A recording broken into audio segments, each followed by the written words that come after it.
আবিদ হাসান আর আমি সেমিয়ার। ওর সাথে আমার 5 বছর সম্পর্ক, 3 বছর শারীরিক সম্পর্ক। এভাবে অনেক পরিবার মানছে।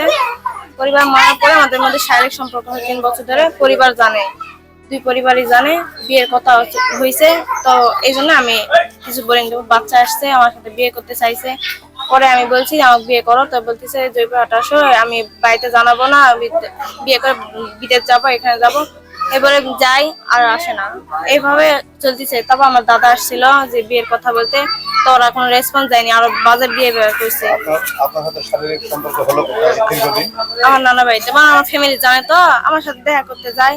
আর কিছু বলে না, আর আমার নানি বেঁচে নাই। নিয়মিত সাপোর্ট করেন? হ্যাঁ, আজকে কখন থেকে বাসায় আসছেন? সকাল 10টা থেকে। এখন পর্যন্ত আসেন? হ্যাঁ, আর দাদা ঘটনা কি, এই বাড়ি হলো ছেলের সাথে সম্পর্ক করার পর আস্তে আস্তে লেখাপড়া করে একসঙ্গেই। লেখাপড়া করতে করতে করতে করতে কি আন্তরিক একটা ভাব, ভালোবাসা সম্পর্ক করতে করতে মানে ওদের মধ্যে সম্পর্ক মিলামিশা হয়ে গেছে। মিলামিশা হওয়ার পর তার পেটে বাচ্চা আছে। বাচ্চা হওয়ার পর কাছে আপনার বাচ্চা নষ্ট করেন, আমি আপনার বিয়ে করব।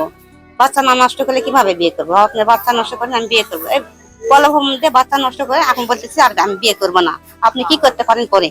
আমি এখানে দেখতেছি যে বাড়িতে আসছি, এই বাড়িতে যে বাড়ির সামনে যে মেয়ে দ্বারা আছে, এই ছেলেটার নাম আবিদ। এই আবিদের সাথে নাকি মেয়ের সম্পর্ক 3-4 বছর ধরে। মেয়ে আসছে বিয়ের দাবিতে।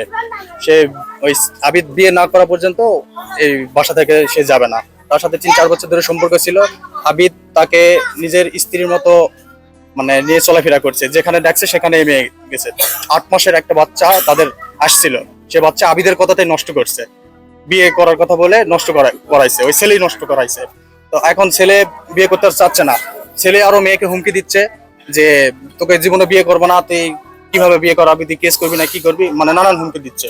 এই পর্যন্ত ভাই আমি জানি মেয়ে বিয়ে না করলে আত্মহত্যা করবে, এ বাড়ির সামনেই সে থাকবে, বিয়ে যতক্ষণ করেনি।